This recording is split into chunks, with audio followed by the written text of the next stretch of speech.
Joale chiro Maringa, mano sub-county mar Achuonyo East, koro kwayo sirikal mondo wuog oko kendo resgi e lwet midhiero mag kich masiko monjogi kinde ka kinde. Kichgo magikoni oloso kar dak mekgi e kor sirni mag teyni sola e chirono monjogi piny maru, gino moseweyo jo ohala kod jopiny buora e alworano kod hinyruok mopogore.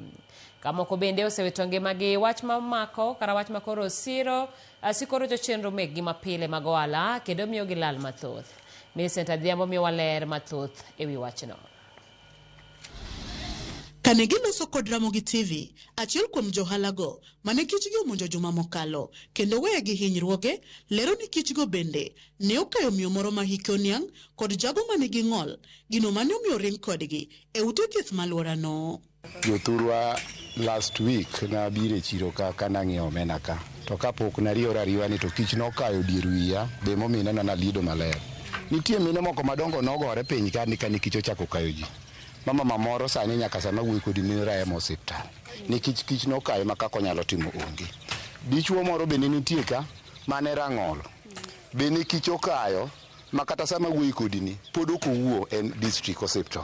Jolago wacho ni monj magiseyudo e kinde mokalo noweyo ka nyathi moro nowito ngimane ka jaduong' moro to ngimane ne otonye lak tho bang' kich ne monjogi, wach mamiyo ohala dok chien nikech jonyiepo bedo gi luoro to kata mana nyamburko mating'o mwandu kod jowuoth bende seche moko tamore chopo e chirono kaluwore gi luoro magin go mar monj kich. Machiel moro shida nowuok punde makelo piringa ka notuo machiel kuom pols gi ma kich notugore nokayo nyathi moro ma nyathi machielo no otho mano higa 2 mokalo chien. Jaduong' moro be kich nokayo mangimane nobedo e kinda kuru ga sumbi chakre ne ket konini solas gi chalo gima ogedne mana kich go eko. Kich osebedo ka chandowa, onge kaka biashara wa bro dhi mbele nikech customer ka donjo e duka to neno kich go ero kumonjowa. Customer ringo dhi kuma dhiye wambe waloro dukni mekwa. Seche ma kich go wuok wayudo asara kabisa. To gikayo wa samoro mwaringi kaka wan jok ma use bora kwaringo mwawe pesa wakanyo gichiko chung kanyo machiegni kich kanya ka joma lor. Koro waonge kweri kaka korka kich. Sama tin kuma ka ng'wech wuok ji kich omonjo. Iyudo koro ka ji ringo to ji ketho gik mang'eny, gidong' yudo asara mabor. Kich kata kwang'iyo gi gin kich moko mane kata gi mo ma inyalo wacho ni nitie faida ma gimiyowa. En lal ma wang' ka wang'. Jakom chiro Maringa, Paul Sidhe to wacho ni kichgi oseloso kombe margi e sirni ma ok tin ne ochiko e chirono ka oywak ni mijing'o mekgi mag yudo konyruok e migepe mowinjore e kaunti ma Homa Bay osegore Luanda kinde duto. Pols ma wantiere gi solar lights ochiko to chiko go te kaka ginoendo kata ng'ato wuothe sand bro yudo ka pols go te chumbe go endo kich odak e sama wuoyi ka saendi endi to en tungni ma kich kayo johala ma en ng'wech koro keta jong'wech kagi ka sa usuru to gichope mapiyo to ka wan gi chandruok machalo weche mag kich tiyudo ka giywayo chien. Wase go dhok mondo konyo korka kich ni kone pol ariyo to modong' giweyo to gidhi adhiya. Koro modong' pod kayo wakae to koro gimedo mana nyuol gimedo madak e taya mamoko. Koro gikwayo piny owacho mar tend kaunti ma Homa Bay mondo donjre wachni mapiyo kaka nyalore oresgi e lwet kich mondo giyud lwasi makare mar timo ohala maonge luoro kod kiontko moro amora ni kich nyalo monjogi sa asaya.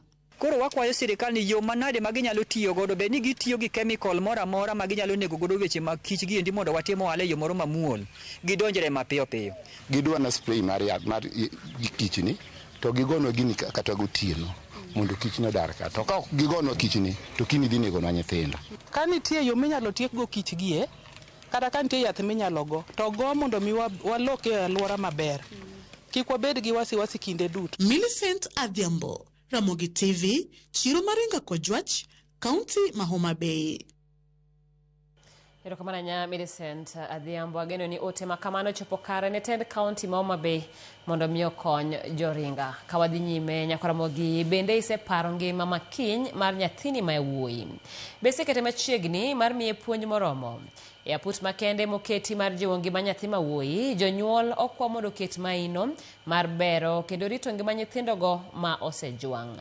Jafwambo mar Dalinta Ouma lero no mathoth.